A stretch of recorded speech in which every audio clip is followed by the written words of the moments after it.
MP আমার ক্ষেতে ধান কাটতেছে, এটা আমি বাসায় প্রকাশ করতে পারবো না। এই কৃতজ্ঞতা আমি কীভাবে জানাবো? তা আমার 40 বছরের লাইফে আমি কোনোদিন দেখি নাই যে সরাসরি সংসদ সদস্য এসে একজন কৃষকের জমি পানি তলায় যাওয়ার কারণে নিজে একদম সশরীরে এসে ধান কাটবে। এরকম আমার দাদার আমল থেকে হয় কিনা আমি জানি না, এরকম ইতিহাস হয় না। সম্মানিত কাপাসিয়াবাসী, কাপাসিয়ার বিভিন্ন বিলে এমনকি বিভিন্ন বড় বড় মাঠে এই অতিবৃষ্টির কারণে পানি জমেছে। অনেক কৃষক অসহায় হয়ে পড়েছে। তার এই অসহায়ত্বের সুযোগ নিয়ে অনেকেই উচ্চ মূল্যে শ্রমিক ভাড়া করতে না পেরে হতাশ হয়ে তার ধান জমিতে রেখে কান্নাকাটি করছে। আরেকজনের পাশে দাঁড়ানো এটা সুন্নত, আরেকজনের পাশে দাঁড়ানো এটা আল্লাহ রসুলের কাজের বৈশিষ্ট্য।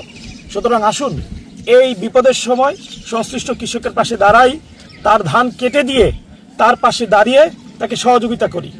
একই সাথে এই কৃষকের ধান গোলায় মধ্য দিয়ে আমার দেশ সমৃদ্ধ হবে। আর এই ধান যদি জমিতেই পচে যায়, নষ্ট হয়ে যায়, আমার দেশ খাদ্য সংকটে পড়বে, আমার দেশ বিপদগ্রস্ত হবে। আমি আমার নিজেকে বিপদের দিকে না ঠেলে দিয়ে এই কৃষকের কাছে হাত বাড়াই, কৃষককে সহযোগিতা করি। সুতরাং আসুন ধনী গরিব ধর্ম বর্ণ সবাই মিলেমিশে সুন্দর সমৃদ্ধ শান্তির এবং অনিন্দ এক কাপাসিয়া গড়ার জন্য সবাই মিলে কাজ করবো ইনশাআল্লাহ।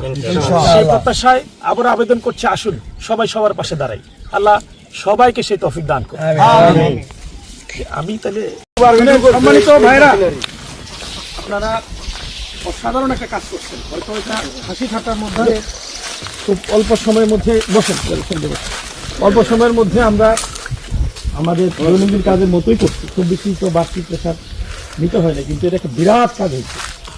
এটা শুধু এখানে না, সারা বাংলাদেশে সকল সাধারণ মানুষের মধ্যে একটা আগ্রহ তৈরি হবে যে আরেকজনের এই বিপদে আমি এগিয়ে যাই। এটাই আমার মূল উদ্দেশ্য।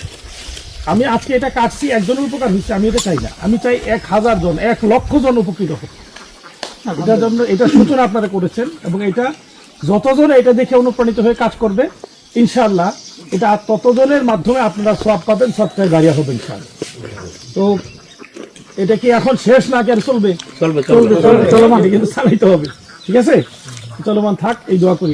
আলহামদুলিল্লাহ, আমরা এই ধান কাটা কর্মসূচিতে আজকে এখানে সবচেয়ে বেশি উদ্যমী এবং উদ্যোগী যিনি ছিলেন আমাদের শরীফ ভাই, তিনি খুব আন্তরিকতার সাথে আজকে সবার আগে এসে উপস্থিত হয়েছেন, ধান কেটেছেন দীর্ঘক্ষণ আমাদের সাথে।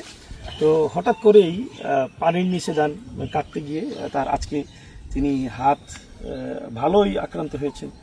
আপনারা দেখছেন যে হাতের মধ্যে রক্ত এখনো পর্যন্ত রয়েছে, এদিকে বেশ বেশি আক্রান্ত হয়েছে। এই আমরা বলতে পারি যে আমরা শুধু ধান কাটি নাই, এই ধানের জমি, ধানের মাঠ রক্তে প্রবাহিত হয়েছে। সুতরাং রক্তাক্ত ধানের মাঠ আমাদের। ইনশাআল্লাহ এই মাঠ, এই ঘাট, এই কাপাসিয়া, এই বাংলাদেশ এই কষ্টের বদৌলতে দিনের জন্য কথা বলবেই বলবে ইনশাআল্লাহ।